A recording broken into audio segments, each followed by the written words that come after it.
Hello वाग्मी। कहानी number 1। एक गांव में एक कंजूस रहता था। वह इतना कंजूस था कि जब खाना खाता तब दरवाजे बंद कर देता। उसे भय रहता था कि यदि हमने दरवाज़ा खुला छोड़ा तो कोई आ गया तो उसे भोजन खिलाना पड़ेगा। एक दिन क्या हुआ कि वह अपने घर के दरवाज़ा बंद करना भूल गया और जैसे ही खाने बैठा, एक कौर मुंह में डाला और एक साधु आ गया। उसने कहा, बेटा एक रोटी हो तो दे दो। अब कंजूस भोजन छोड़कर उठ खड़ा हुआ। उसने साधु को बहुत टालने की कोशिश की, लेकिन साधु अडिग था। साधु को ना जाते हुए देख करके कंजूस सोचने लगा कि ये कहाँ से कहाँ आ गया। उसने आधी रोटी साधु को देनी चाहिए, मगर साधु ने कहा, हमें आधी नहीं चाहिए, हम तो पूरी रोटी लेंगे। लेकिन कंजूस ने ना ही पूरी रोटी दी और ना ही साधु ने आधी रोटी ली। अब कंजूस ने भोजन किया और अपने काम में लग गया। शाम को लौटा तो कंजूस ने साधु को दरवाजे पर ही बैठा पाया। उसने एक रोटी उसकी ओर बढ़ाई और कहा, लो बाबा, अब एक ही रोटी ले लो। अब बाबा क्या कहता है, साधु बाबा कहता है, अब हमें एक रोटी नहीं चाहिए, अब हम 2 रोटी लेंगे, क्योंकि अब भोजन का दूसरा समय हो गया है। साधु ने कहा कि अब तो हम बिना 2 रोटी लिए नहीं जाएंगे। तो कंजूस कहने लगा, एक रोटी लेने हो तो ले लो, अन्यथा जाओ। अब कंजूस ने 2 रोटियां दी।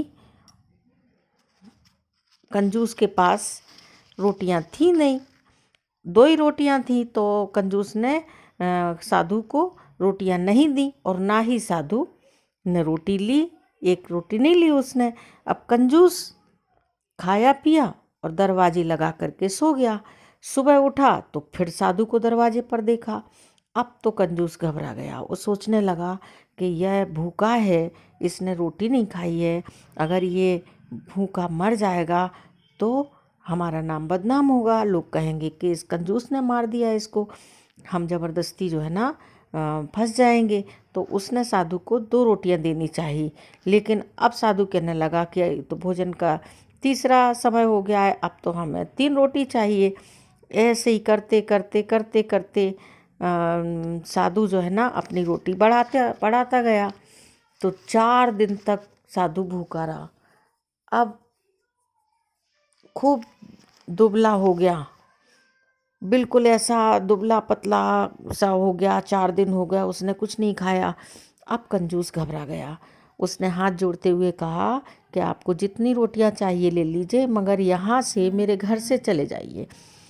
तो अब साधु कहता है, अब रोटी लेने से काम नहीं चलेगा, अब तो मैं यहाँ से तभी हटूँगा जब तुम मेरे साथ एक कुआं खुदवाओगे।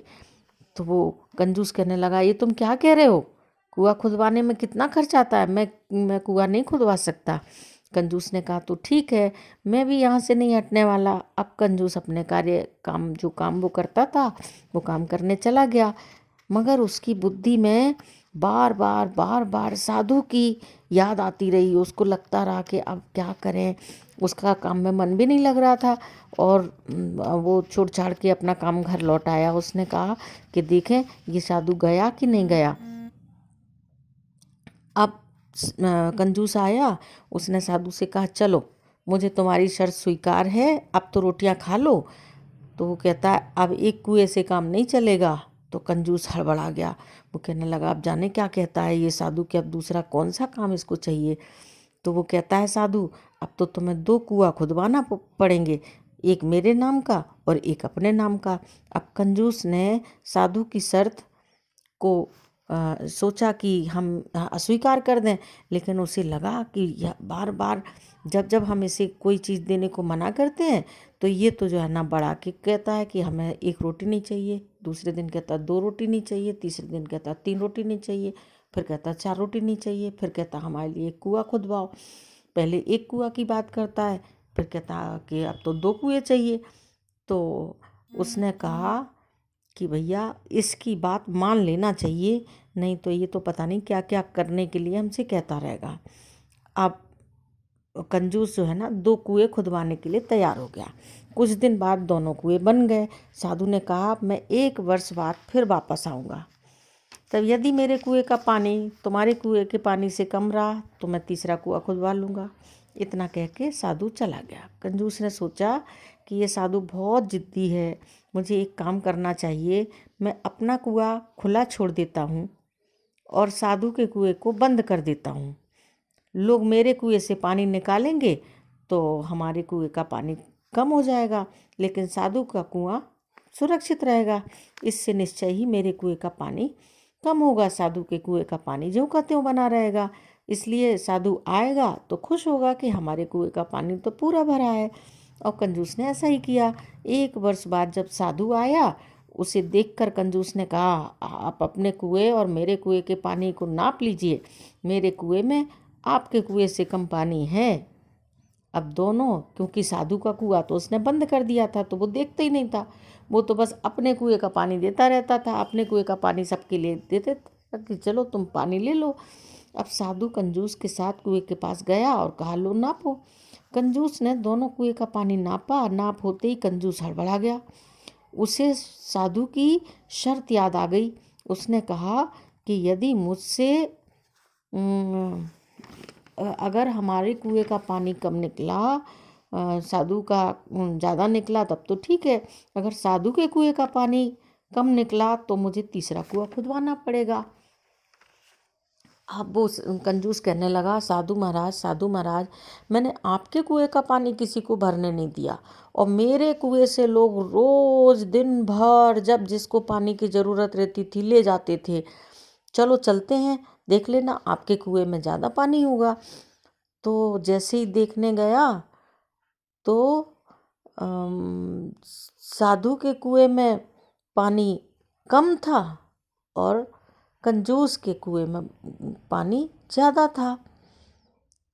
अब जैसे ही गया तो साधु खुश हो गया, कहने लगा, थोड़ा गहराई से सोचो कि हमने ऐसा क्यों कहा था। कंजूस सोचने लगा और सोचते सोचते आखिर उसने उत्तर पा ही लिया कि मुझे सब समझ में आ गया। साधु ने पूछा, क्या समझ में आ गया? तो उसने कहा कि मैंने आपके कुएं को बंद रखा, उसमें से किसी को बूंद भर पानी नहीं लेने दिया, फिर भी उसका पानी घट गया। जबकि मैंने अपने कुएं का पानी सबको ले जाने दिया, फिर भी हमारे कुएं का पानी बढ़ा रहा। मतलब दान करने से कभी धन घटता नहीं है।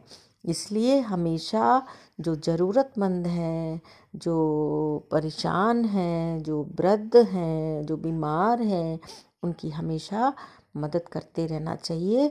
मदद करने से कभी पैसा कम नहीं होता है। तो ऐसे कंजूस के फिर ज्ञान चक्षु खुले और उस दिन से कंजूस को लोग दानी नाम से जानने लगे कि अरे ये तो बहुत दान करता है, इसने अपने कुएं का पानी खूब सबको भरने दिया। तो पहली कहानी हमारी खत्म।